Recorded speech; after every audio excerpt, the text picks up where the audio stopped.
ওম শান্তি। আজকের অব্যক্ত মুরলির তারিখ 15ই নভেম্বর 2020।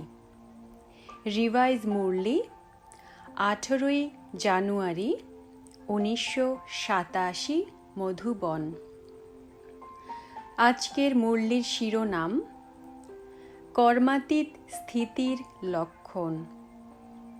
আজ অব্যক্ত বাপ দাদা নিজের অব্যক্ত স্থিতি ভবর বরদানি বাচ্চা বা অব্যক্ত ফরিস্তাদের সাথে মিলিত হতে এসেছেন। এই অব্যক্ত মিলন সমস্ত কল্পে এখন একইবার সঙ্গম যুগে হয়। সত্য যুগেও দেবতাদের মিলন হবে, কিন্তু ফরিস্তাদের মিলন, অব্যক্ত মিলন এই সময়েই হয়। নিরাকার বাবাও অব্যক্ত ব্রহ্মা বাবার দ্বারা মিলিত হন। নিরাকার বাবারও এই ফরিস্তাদের সভা অতি প্রিয় মনে হয়। এই জন্য নিজের ধাম ছেড়ে আকারী বা সাকারী দুনিয়াতে মিলন উদযাপন করতে এসেছেন। ফরিস্তা বাচ্চাদের স্নেহের আকর্ষণে বাবাকেও রূপ বদলে, বেশ বদলে বাচ্চাদের সংসারে আসতেই হয়। এই সঙ্গম যুগ বাবা আর বাচ্চাদের অতি প্রিয় আর পৃথক সংসার। স্নেহ সব থেকে বড় আকর্ষিত করার শক্তি। যে পরমাত্মা বন্ধন মুক্তকেও, শরীর থেকে মুক্তকেও স্নেহের বন্ধনে বেঁধে নেয়, অশরীরীকেও ধার করা শরীরধারী বানিয়ে দেয়। এটাই হলো বাচ্চাদের স্নেহের প্রত্যক্ষ প্রমাণ। আজকের দিন অনেক চতুর্দিকের বাচ্চাদের স্নেহের ধারা, স্নেহের সাগরে মিশে যাবার দিন। বাচ্চারা বলে যে আমরা বাপদাদার সাথে মিলিত হতে এসেছি। বাচ্চারা মিলিত হতে এসেছে নাকি বাবা বাচ্চাদের সাথে মিলিত হতে এসেছেন, অথবা দুই পক্ষই মধুবনে মিলিত হতে এসেছে। বাচ্চারা স্নেহের সাগরে স্নান করতে এসেছে, কিন্তু বাবা হাজার গঙ্গায় স্নান করতে আসেন। এই জন্য গঙ্গা সাগরের মেলা বিচিত্র মেলা। স্নেহের সাগরে মিশে গিয়ে সাগর সমান হয়ে যায়। আজকের দিনকে বাবা সমান হবার স্মৃতি অর্থাৎ সমর্থী দিবস বলা হয়, কারণ আজকের দিনে ব্রহ্মা বাবার সম্পন্ন আর সম্পূর্ণ বাবা সমান হবার স্মৃতি চিহ্ন দিবস। এখানে বাবা 18ই জানুয়ারির কথা উল্লেখ করছেন। ব্রহ্মা বাচ্চা তথা বাবা, কারণ ব্রহ্মা বাচ্চাও আবার বাবাও। আজকের দিনে ব্রহ্মা বাচ্চার রূপে সুপুত্র হবার প্রমাণ দিয়েছে, স্নেহের স্বরূপের সমান হবার প্রমাণ দিয়েছে, অতি প্রিয় আর অতি পৃথক হবার প্রমাণ দিয়েছে। বাবা সমান কর্মাতীত অর্থাৎ কর্মের বন্ধন থেকে মুক্ত পৃথক হবার প্রমাণ দিয়েছে। সারা কল্পের কর্মের হিসাব নিকাশ থেকে মুক্ত হবার প্রমাণ দিয়েছে। শুধুমাত্র সেবার স্নেহ ছাড়া আর কোনো বন্ধন নেই। সেবাতেও সেবার বন্ধনযুক্ত সেবাধারী নয়, কারণ সেবাতে কেউ বন্ধনমুক্ত হয়ে সেবা করে, আবার কেউ বন্ধনযুক্ত হয়ে সেবা করে। ব্রহ্মা বাবাও সেবাধারী, কিন্তু সেবা দ্বারা সীমিত রয়েল ইচ্ছা সেবাতেও হিসাব নিকাশের বন্ধনে বেঁধে ফেলে, কিন্তু প্রকৃত সেবাধারী এই হিসাব নিকাশ থেকেও মুক্ত। একেই কর্মাতীত স্থিতি বলা হয়। যেমন দেহের বন্ধন, দেহের সম্বন্ধের বন্ধন, তেমন সেবাতে স্বার্থ, এটাও বন্ধন, যা কর্মাতীত হবার জন্য বিঘ্ন সৃষ্টি করে। কর্মাতীত হওয়া অর্থাৎ এই রয়েল হিসাব নিকাশ থেকেও মুক্ত। আজকের দিন সীমিত আমার ভাব থেকে মুক্ত হবার অর্থাৎ কর্মাতীত হবার অব্যক্ত দিবস পালন করো। একেই স্নেহের প্রমাণ বলা হয়। কর্মাতীত হওয়া, এই লক্ষ্য তো সবার খুব ভালো। এখন চেক করো কতদূর পর্যন্ত কর্মের বন্ধন থেকে পৃথক হয়েছ। প্রথম কথা হলো লৌকিক আর অলৌকিক কর্ম আর সম্বন্ধ দুটোতেই স্বার্থভাব থেকে মুক্ত। দ্বিতীয়ত, পুরনো জন্মের কর্মের হিসাব নিকাশ বা বর্তমান পুরুষার্থের দুর্বলতার কারণে কোনো ব্যর্থ স্বভাব সংস্কারের বশবর্তী হওয়া থেকে মুক্ত হয়েছ? কখনো কোনো দুর্বল স্বভাব সংস্কার বা পুরনো সংস্কার স্বভাব যদি বশীভূত বানায়, তাহলে বন্ধনযুক্ত। বন্ধন মুক্ত নয় এমন ভেবো না যে এমন তো চাই না, কিন্তু স্বভাব অথবা সংস্কার করিয়ে দেয়। এটাও বন্ধন মুক্ত হবার লক্ষণ নয়, বরং বন্ধন যুক্ত হবার। আরেকটি কথা হলো, কোনো সেবার সংগঠনের প্রকৃতির পরিস্থিতি স্বস্থিতিকে বা শ্রেষ্ঠ স্থিতিকে নাড়িয়ে দেয়, এটাও বন্ধনমুক্ত স্থিতি নয়। এই বন্ধন থেকেও মুক্ত। আর তৃতীয়ত, পুরনো দুনিয়াতে পুরনো অন্তিম শরীরে যে কোনো প্রকারের ব্যাধি নিজের শ্রেষ্ঠ স্থিতিকে চঞ্চলতায় নিয়ে আসে, এর থেকেও মুক্ত।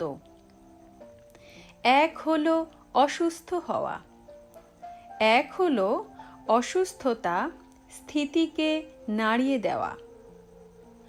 অসুস্থতার আগমন হলো ভাগ্য, কিন্তু স্থিতি নড়ে যাওয়া, এটা হলো বন্ধনযুক্ত হবার লক্ষণ। সচিন্তন, জ্ঞান চিন্তন, শুভ চিন্তক হবার চিন্তনের পরিবর্তে শরীরের অসুস্থতার চিন্তা চলা, এর থেকে মুক্ত হও। কারণ বেশি প্রকৃতির চিন্তা চিতাতে পরিবর্তিত হয়ে যায়। এর থেকে মুক্ত হওয়াকেই কর্মাতীত স্থিতি বলা হয়। এই সমস্ত বন্ধনকে ছেড়ে দেওয়া, এটাই কর্মাতীত স্থিতির লক্ষণ। ব্রহ্মা বাবা এই সব বন্ধন থেকে মুক্ত হয়ে কর্মাতীত স্থিতিকে প্রাপ্ত করেছেন। তো আজকের দিন ব্রহ্মা বাবা সমান কর্মাতীত হবার দিবস। আজকের দিনের মহত্বকে বুঝেছ? আচ্ছা, আজকের সভা বিশেষ সেবাধারী অর্থাৎ যারা পুণ্য আত্মা হতে চলেছে তাদের সভা। সব থেকে বড় পুণ্য হল সমস্ত আত্মাদের সদাকালের জন্য অর্থাৎ অনেক জন্মের জন্য পাপ থেকে মুক্ত করা, এটাই পুণ্য। বাপ দাদা আজ গীতা পাঠশালা চালানোর নিমিত্ত আত্মাদের উদ্দেশ্যে বলছেন যে নাম তো কত সুন্দর, গীতা পাঠশালা। তো গীতা পাঠশালার নিমিত্ত অর্থাৎ যিনি সদা স্বয়ং গীতার পাঠ পড়ে আর অন্যকে পড়ায়। গীতা জ্ঞানের প্রথম পাঠ হল অশরীরী আত্মা হও, আর অন্তিম পাঠ হল নষ্ট মোহা স্মৃতি স্বরূপ হও। তো প্রথম পাঠ হল বিধি আর অন্তিম পাঠ হল বিধি দ্বারা সিদ্ধি। তো তোমরা কি সদা এই পাঠ পড়ো নাকি শুধু মুরলি শোনাও? কারণ প্রকৃত গীতা পাঠশালার বিধি হল প্রথমে স্বয়ং পড়া অর্থাৎ তৈরি হওয়া, তারপর অন্যকে নিমিত্ত হয়ে পড়ানো। সবাই গীতা পাঠশালার নিমিত্তরা কি এই বিধিতে সেবা করো? কারণ তোমরা সবাই এই বিশ্বের সামনে পরমাত্ম পড়াশোনার স্যাম্পেল অর্থাৎ নমুনা। স্যাম্পেলের অনেক মহত্ব হয়।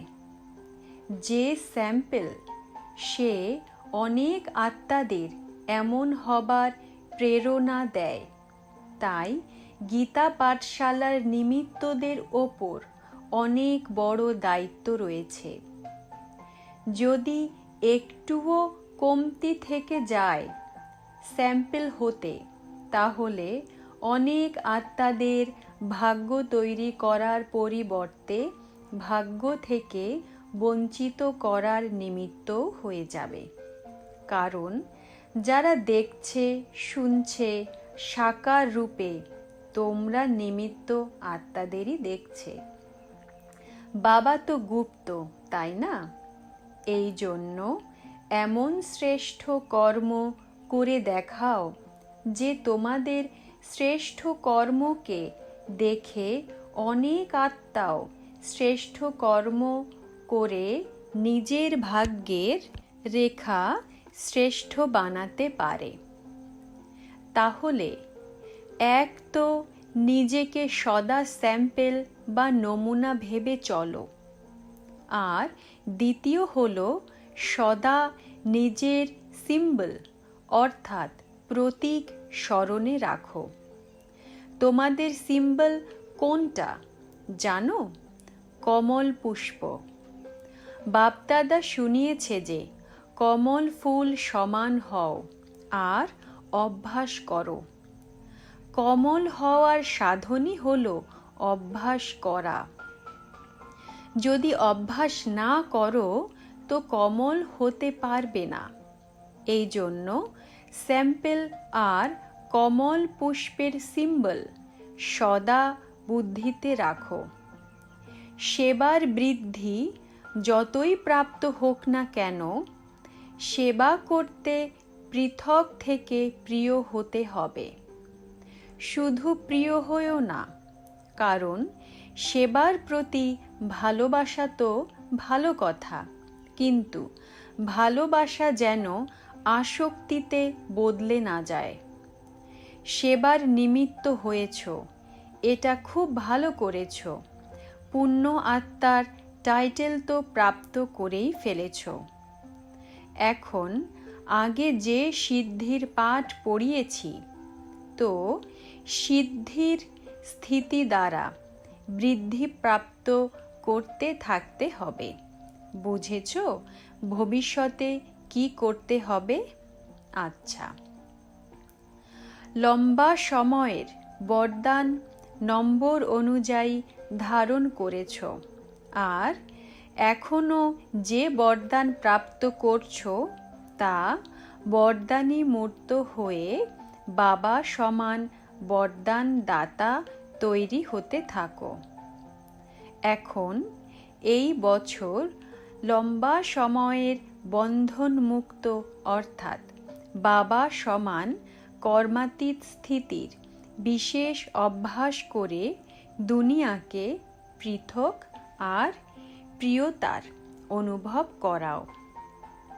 কখনো কখনো অনুভব করার বিধিকে এখন বদলে বহুকালের অনুভূতির প্রত্যক্ষ, বহুকাল অচল, অডল, নির্বিঘ্ন, নির্বন্ধন, নির্বিকল্প, নির্বিকর্ম অর্থাৎ নিরাকারী, নির্বিকারী, নিরহংকারী এই স্থিতিকে দুনিয়ার সামনে প্রত্যক্ষ রূপে আনো।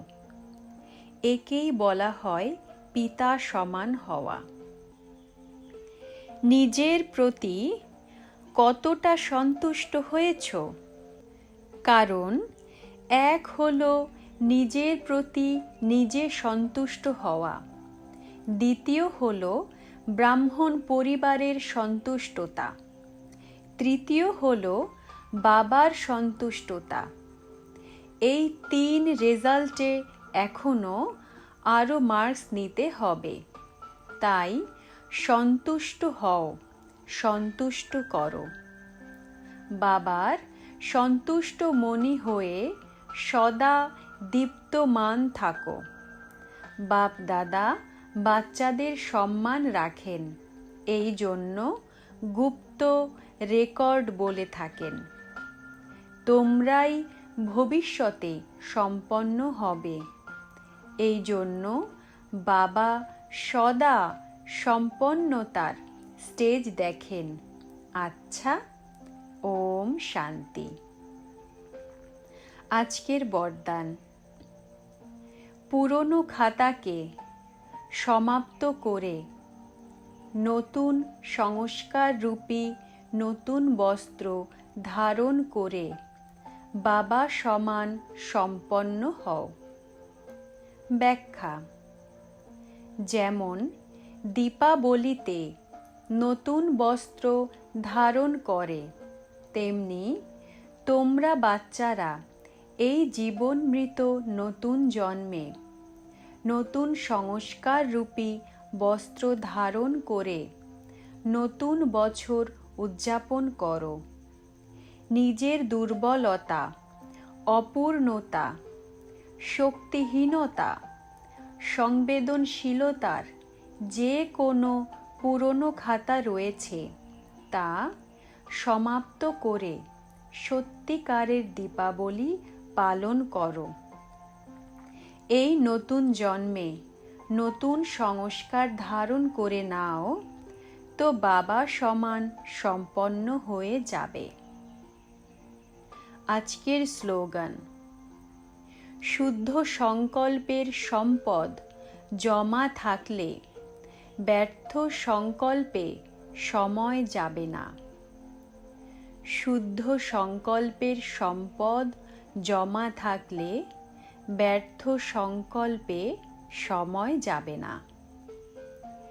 ওম শান্তি, ওম শান্তি, ওম শান্তি।